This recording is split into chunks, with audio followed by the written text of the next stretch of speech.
ये कितना बड़ा भार है मालूम है?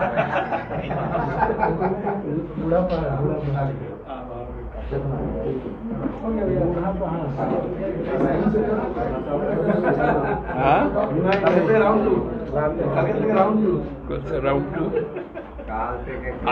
आज आप लोग का थोड़ा सा छुट्टी है। पूरा सा रिलैक्स मिला है।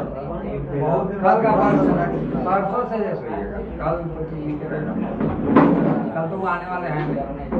चंदन भैया तो गवर्नर आए ना, फोन में थोड़ा कल मतलब ये चार्ज भी लगा हुआ अच्छा फोन चाहिए तबीयत वाला किसी डॉक्टर को दिखा रहा है।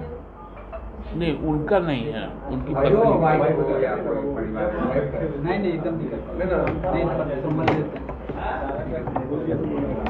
अभी मुलाकात तो नहीं हुआ। क्या शुरू करें?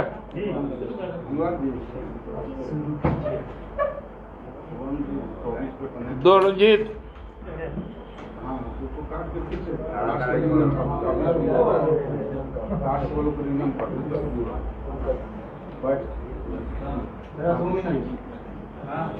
हेलो रंजीत शुरू हो गया। ठीक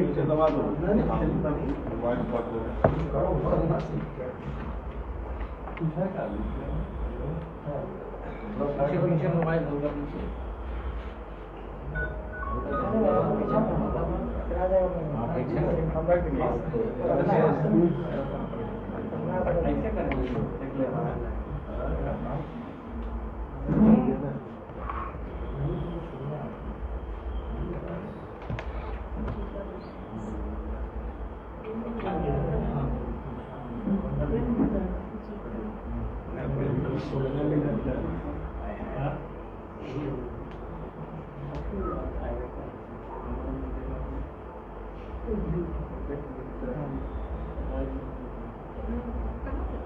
साथियों,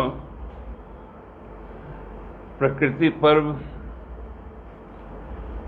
करम पूजा के इस शुभ दिन में आप सबका बहुत बहुत अभिनंदन। हमारा राज्य प्रकृति का पूजक राज्य है और प्रकृति ही शुद्धता और समृद्धि का प्रतीक है। लेकिन कुछ दिनों से जो राजनीतिक अशुद्धता और राजनीतिक प्रदूषण इस राज्य में फैला हुआ है, वो हमको लगता है कि लोकतंत्र के लिए बहुत चिंता का विषय है और जो हमारे आदिम संस्कृति है, सामुदायिकता, सहअस्तित्व,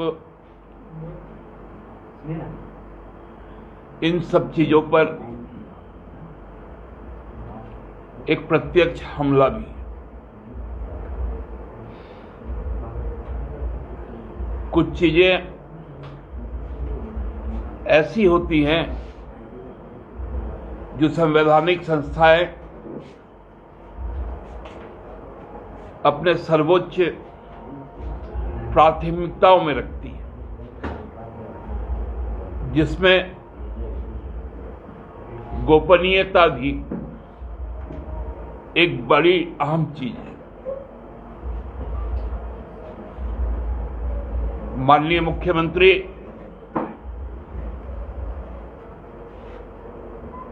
जिनका अपना संवैधानिक महत्व है और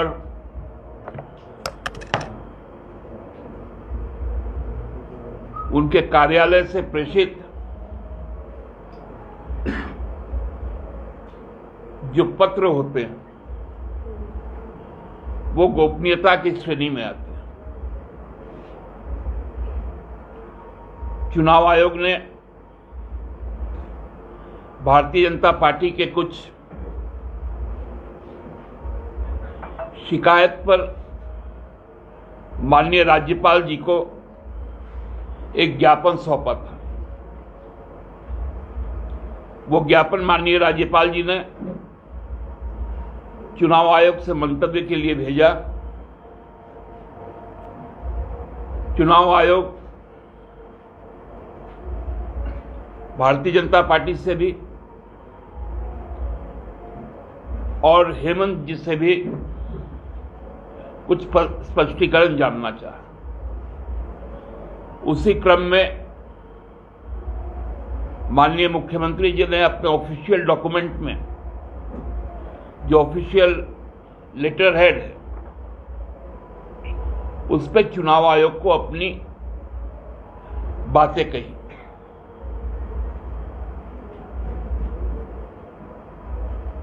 कल एक भाजपा के माननीय सांसद, जिनको हम लोग जानते हैं कि राजनीतिक उन्नतता उनकी पहचान है, अब तो वो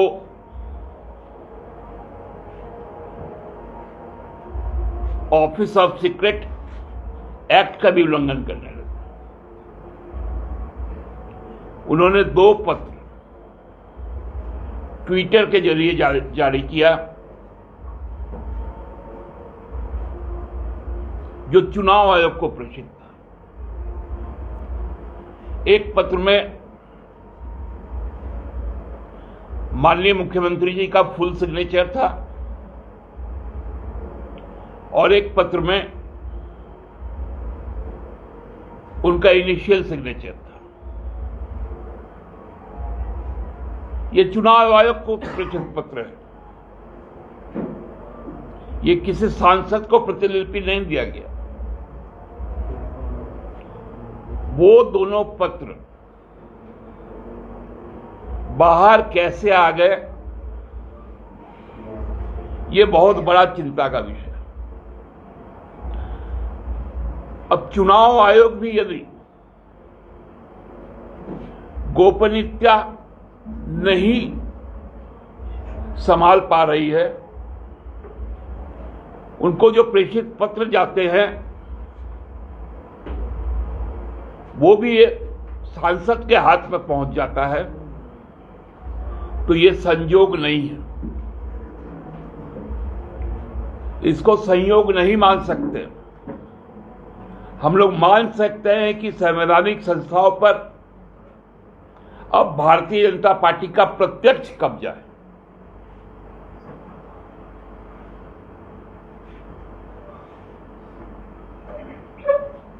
पिछले दिनों हम लोग राजभवन गए थे।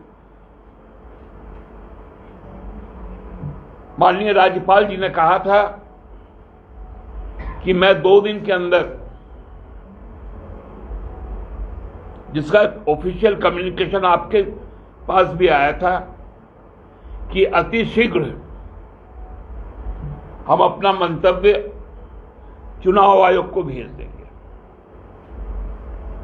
लेकिन हमको लगता है कि अब उस कम्युनिकेशन का लगभग आज 5वां दिन है और अभी तक कोई कम्युनिकेशन हुआ नहीं, या हमारे जानकारी में नहीं। तो ये बात तो अब सांसद को बताना चाहिए और वो पत्र जारी होना चाहिए जो चुनाव आयोग ने राज्यपाल को लिखा है, कि उस पत्र का मजमून क्या है, या राजभवन ने जो कम्युनिकेशन किया होगा उसको भी जारी कर देना चाहिए।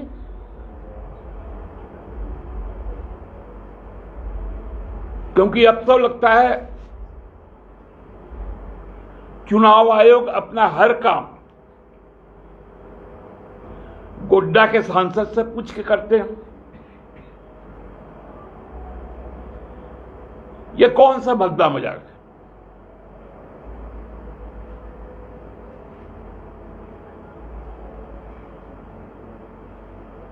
क्या इसी दिन के लिए देश 73 वर्ष पूर्व संविधान को अपनाया था? क्या इसीलिए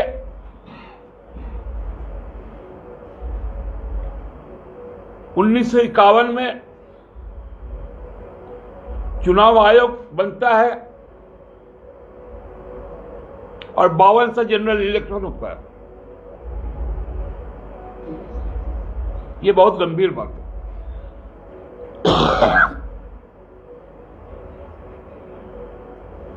हमको लगता है कि ये सारी चीजें एक सोची समझी जो साजिश है, जिसको कहानी के रूप में गढ़ा गया,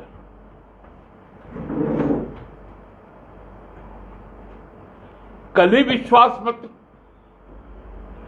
प्राप्त होता है और कल ही ये पत्र भी जारी हो जाता है। क्या ये भी संयोग है?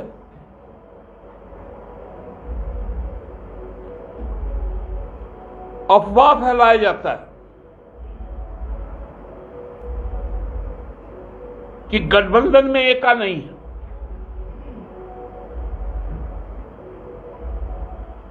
लोग असंतुष्ट हैं।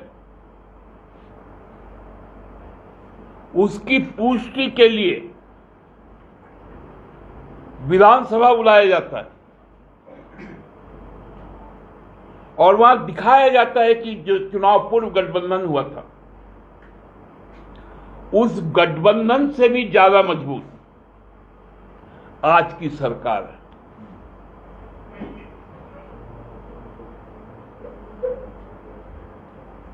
विपक्ष को हिम्मत नहीं था कि सदन के अंदर खड़े होकर सरकार के विपक्ष में मतदान करें। नहीं तो मैं तो दावा कर सकता हूं कि यदि भारतीय जनता पार्टी और उसके सहयोगी यदि विपक्ष में मतदान करते तो आश्चर्य नहीं होता कि उनके कई लोग सरकार के पक्ष में मतदान करने खड़े हो जाते।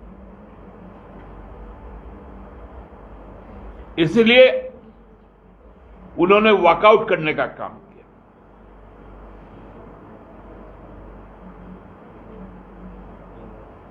क्योंकि सरकार जिस प्रकार से आगे बढ़ रही है, खतियान ही पहचान, ओबीसी का आरक्षण, आज जो प्रकृति पूजा है वो सरना धर्म कोड, लोगों को रोजगार, सरकारी नियुक्ति, जो पाप रघुवर सरकार ने संविदा के द्वारा किया,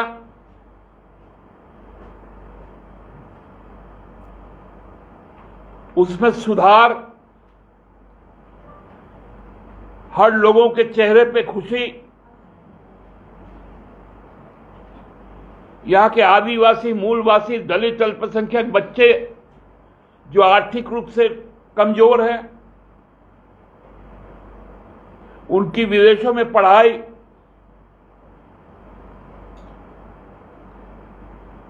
खेल को रोजगार से जोड़ना, पर्यटन को रोजगार से जोड़ना, कृषि उपज को सही और उचित मंडी प्रदान करना,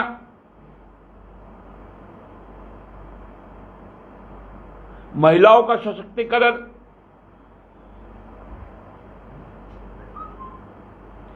ये सारे चीज जब सामने आ रहे हैं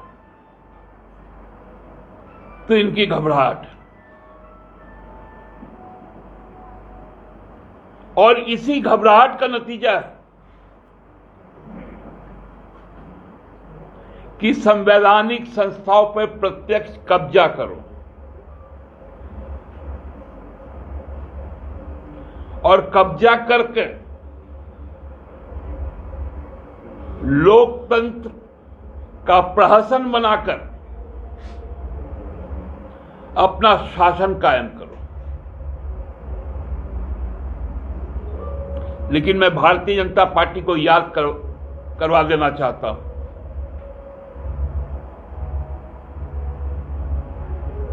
कि यह देश का जो फैब्रिकेशन है, जो सोशल नेटवर्किंग है, उसको आप तोड़ नहीं सकते। हम अपना लोकतंत्र भी बचाना जानते हैं और अपनी संप्रभुता भी बचाना जानते हैं। और खासकर झारखंड तो अपनी पहचान, अपनी संप्रभुता, अपने लोकतांत्रिक विश्वास से कभी पीछे नहीं हट सकती। इसलिए चुनाव आयोग के पास मेरा यह मांग होगा कि चुनाव आयोग अपनी स्थिति स्पष्ट करे कि उनका डॉक्यूमेंट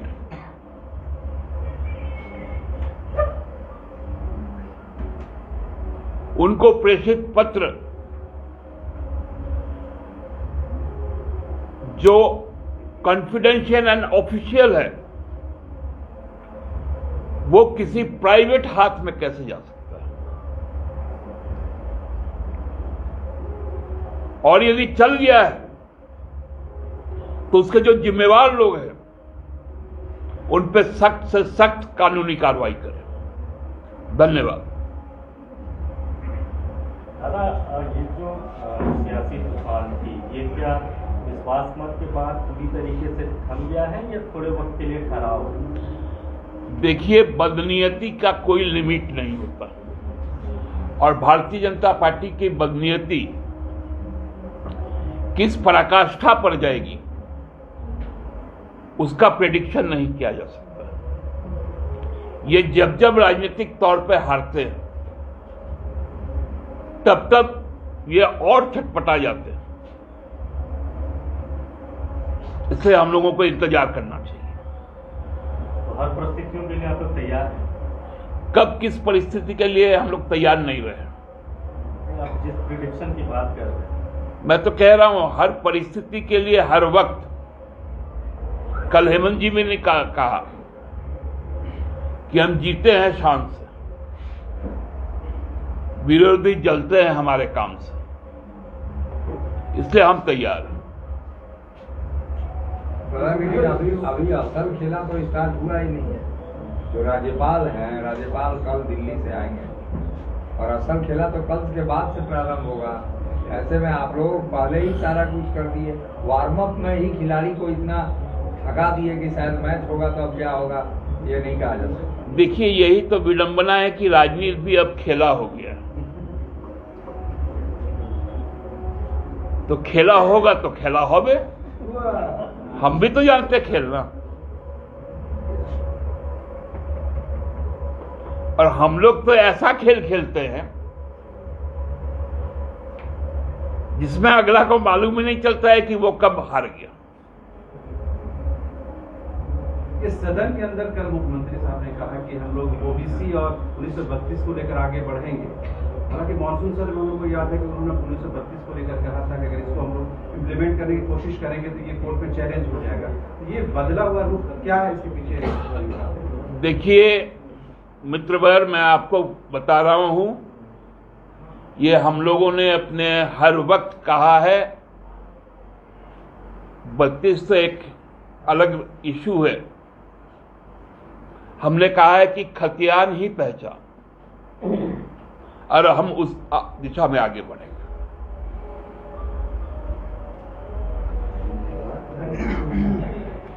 पता किए दादा, सीएम आवास से तो कोई नहीं देता। यदि सीएम आवास से भी दे दे रहा हो तो वो भी गंभीर विषय है। बोलेंगे जांच कराने के लिए निश्चित तौर पर। लेकिन जो ट्वीट आया है उसमें स्पष्ट उल्लेखित है कि चुनाव आयोग के द्वारा, उसमें यदि सीएम आवास का हवाला होता तो ये मांग मैं माननीय मुख्यमंत्री जी से करता। चूंकि चुनाव आयोग का हवाला दिया गया, इसलिए हमारी मांग चुनाव आयोग से। क्या पार्टी ने श्रीकांत दुबे को एकदम पक्का ईमानदार मानती है, जो लिख दिया वही सत्य है, या भ्रमित करने के लिए भी कुछ चाल चल सकता है, ऐसा नहीं मानते? देखिए, कोई जिम्मेवार व्यक्ति जब होता है, वो जनप्रतिनिधि हैं, और कोई एक बार के जनप्रतिनिधि नहीं है, 3 बार के जनप्रतिनिधि, और स्वघोषित तो एयरपोर्ट अथॉरिटी के चेयरमैन भी।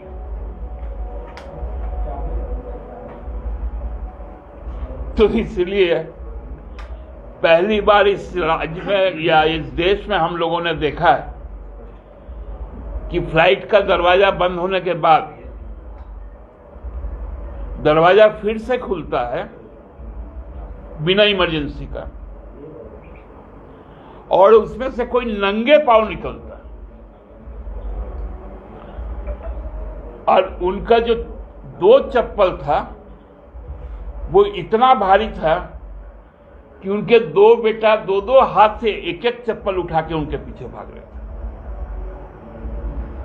ये उनके एफआईआर में लिखा हुआ है, जो दिल्ली में हुआ है, कि मैं नंगे पांव भाग गया। नंगे पांव कौन कौन भागता है, थोड़ा पता कीजिए तो। किसका जूता कब छूट जाता है, पता कीजिए तो। उनका काम क्या रहता है? बहुत बार पुलिस जूता को कुत्ता से सुंघवा के आदमी तक पहुंचता है।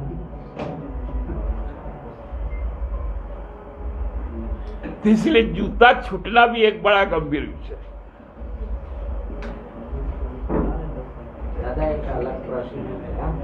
हाईकोर्ट ने अपने जजमेंट में कहा है कि रुपेश पांडे हत्याकांड में ऐसा प्रतीत हो रहा है कि झारखंड पुलिस ने जानबूझकर आरोपियों को बचाने की कोशिश की, इसलिए ये मानना हम सीबीआई कर रहे हैं। आपकी पुलिस पर उंगली उठाया हाईकोर्ट। देखिए, माननीय न्यायालय के टिप्पणी पर कोई मंतव्य नहीं करना है, लेकिन यदि किसी की संतुष्टि के लिए कोई जांच होती है तो हम कभी भी किसी जांच से पीछे भी नहीं होते।